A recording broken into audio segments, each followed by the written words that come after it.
बिस्मिल्लाहिर्रहमानिर्रहीम। अस्सलाम वालेकुम दोस्तों, वेलकम टू पोल्ट्री आइडियाज़। उम्मीद करता हूँ आप सब दोस्त खैर आफियत से होंगे। एक दिन का चूज़ा हम कैसे रखें कि जिससे शरह अमवात कम हो। उस चूज़े को हम कौन सी खुराक दें, कौन सा माहौल दें, कौन से विटामिन्स दें कि उसकी ग्रोथ अच्छी हो और पहले एक महीने में उसकी जो शरह अमवात है वो कम से कम हो। ये सारी चीज़ें इस वीडियो में डिटेल से डिस्कस की गई हैं। और साथ ही साथ दोस्तों, मैं आप दोस्तों से एक बात डिस्कस करता चलूँ।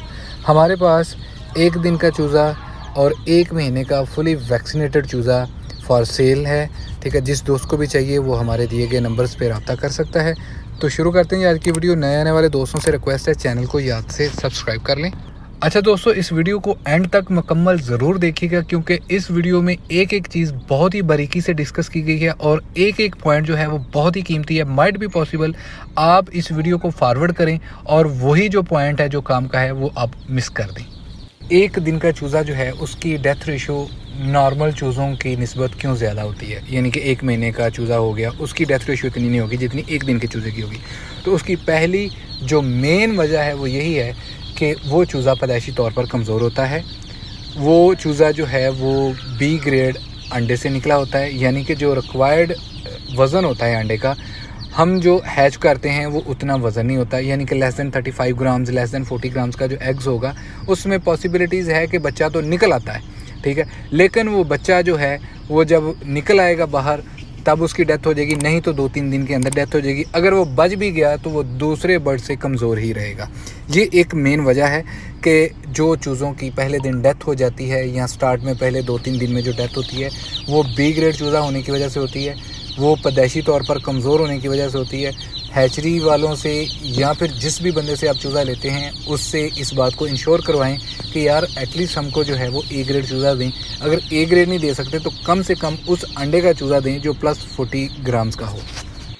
अब दोस्तों दूसरा पॉइंट आ जाता है कि हमारे बहुत सारे जो नए दोस्त हैं वो ये कारोबार शुरू करना चाहते हैं या फिर वो डे ओल्ड का चूज़ा रखना चाहते हैं, तो वो लाइल्मी की वजह से अपने बर्ड्स का नुकसान करवा बैठते हैं, जिससे डेथ रेशो ज़्यादा हो जाती है। तो इसमें दोस्तों एक एक पॉइंट मैंने डिटेल से डिस्कस किया है। आप चाहें तो कॉपी पेन से लेके इनको लिख भी लें या फिर इस वीडियो को जो है वो प्रॉपर सेव कर लें ताकि आपके लिए फ्यूचर में ये कारआमद रहे। सबसे पहला पॉइंट क्या है, जैसे ही आप दोस्तों के पास चूज़ा आए पहले उस बंदे से कंफर्म कर लें कि भाई इस चूज़े की बर्थ जो है वो कब की हुई है। अगर तो ये अभी इसकी बर्थ हुई है तो आपने ये चीज़ कंफर्म करनी है कि आपका चूज़ा कम से कम 24 घंटे का हो जाए, तो उसके बाद ही कोई भी ट्रीटमेंट उसके साथ कीजिएगा। अगर वो चूज़ा 24 घंटे से ज़्यादा उस बंदे के पास स्टे करके आया हुआ है तो आपने आते ही क्या करना है कि आधा घंटा उसको रेस्ट देनी है ताकि वो अपने पाँव पे खड़ा हो जाए, माहौल के साथ एडजस्ट हो जाए। और दूसरी ये बात कि फ़ौरन से टेम्परेचर का ख्याल करना है कि टेम्परेचर अगर गर्मियां हैं तो 35-36 से ज़्यादा टेम्परेचर ना हो, अगर सर्दियां हैं तो 30 से कम टेम्परेचर ना हो। अब दोस्तों अगला पॉइंट आ जाता है कि जगह का इंतखाब आपने कौन सा करना है और जगह आपकी कैसी हो। आपने कोई, मेरा जो मशवरा है वो ये है कि कोई सर्कल वाली चीज़ बनाएं जो बॉर्डर होता है। सर्कल में ये होगा कि चूज़े आपके कॉर्नर में नहीं जाएंगे। अगर गर्मियां हैं, सर्दियां हैं, हर हाल में आपने क्या करना है कि डायरेक्ट इसको फ़र्श के ऊपर ना छोड़ें। नीचे जैसे मैंने गत्ता लगाया हुआ है आपने ऐसे नीचे इसके गत्ता लगा लेना है, दीवारों के साथ भी गत्ता लगा लेना है। इसका फ़ायदा क्या हो गया, अगर गर्मी है तो डायरेक्ट इनको हीट नहीं पड़ेगी, अगर सर्दी है तो डायरेक्ट इनको ठंड नहीं लगेगी। ये इनकी पहली प्रोटेक्शन हो जाएगी। तो अब दोस्तों अगला मरहला आ जाता है, हमने जगह का इंतखाब कर लिया, हमने टेम्परेचर मेंटेन कर लिया, हमने इसको रेस्ट दे दी। अब आ गया इनका फ्लशिंग। अब फ्लशिंग क्या होती है, फ्लशिंग क्या होती है कि जब अंडे से बच्चा निकलता है तो उसकी अंडे की कुछ जर्दी या जो कुछ बकायात होती हैं वो चूज़े के पेट में होती हैं, तो उस चीज़ को चूज़े के पेट से निकालना ज़रूरी होता है। उसके बाद ही जाके इसको कोई फीड दी जाती है। अगर आप इसको डायरेक्ट फीड देंगे तो माइट भी वो इसके लिए नुकसानदेह हो। तो फ्लशिंग बहुत ज़रूरी है। बग़ैर फ्लशिंग के जो है वो आपने अपने चूज़े को किसी भी तरह की कोई भी फीड नहीं देनी। ठीक है, अब फ्लशिंग कैसे करते हैं दोस्तों वो भी आप देख लीजिए। आपने क्या करना है कि पानी जो है आपने रिक्वायर्ड, फॉर एग्जांपल कि आपके पास 100 चूज़े हैं डे ओल्ड के, आपने उनके लिए 1 लीटर से 1.5 लीटर पानी का इंतखाब करना है। उसमें आपने चीनी थोड़ी एक्स्ट्रा डाल देनी है ताकि मीठा ज़्यादा हो। वो चीनी वाला पानी इनके सामने 2 घंटे तक पड़ा रहने देना है। ताकि ये बात यकीनी हो जाए कि हर एक चूज़े ने वो पानी पी लिया है। अब 2 घंटे बाद वो पानी इनके आगे से उठा लीजिए। अब अगला पॉइंट आ जाता है जी फीड का। आपने इनको फीड क्या देनी है।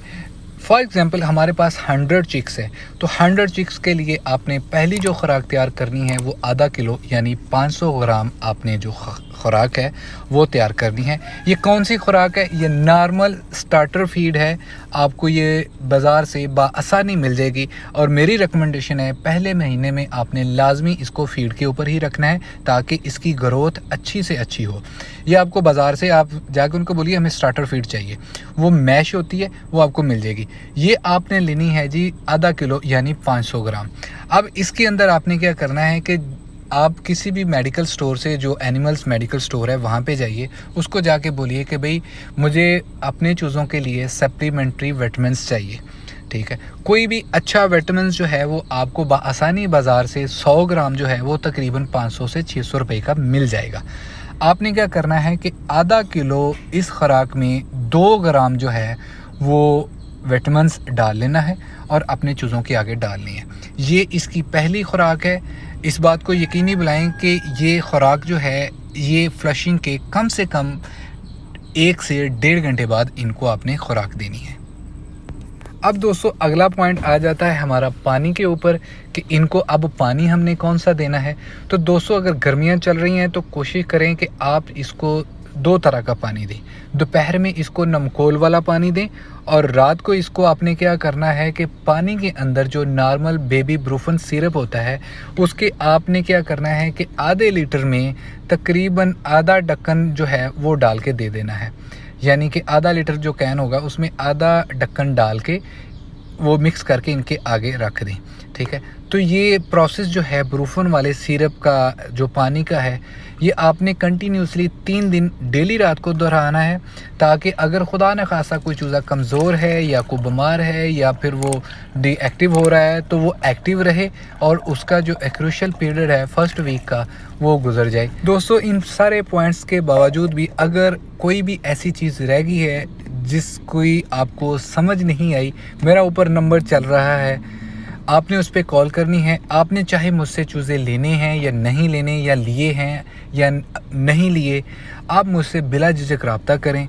जहां तक मुमकिन हुआ मैं आप लोगों की रहनुमाई करूं। कल की वीडियो इंशाल्लाह ताला दोस्तों बनेगी कि आस्ट्रालॉग को फर्स्ट वैक्सीन जो है वो कौन सी दी जाती है, किस तरह से दी जाती है और किस तरह से तैयार की जाती है।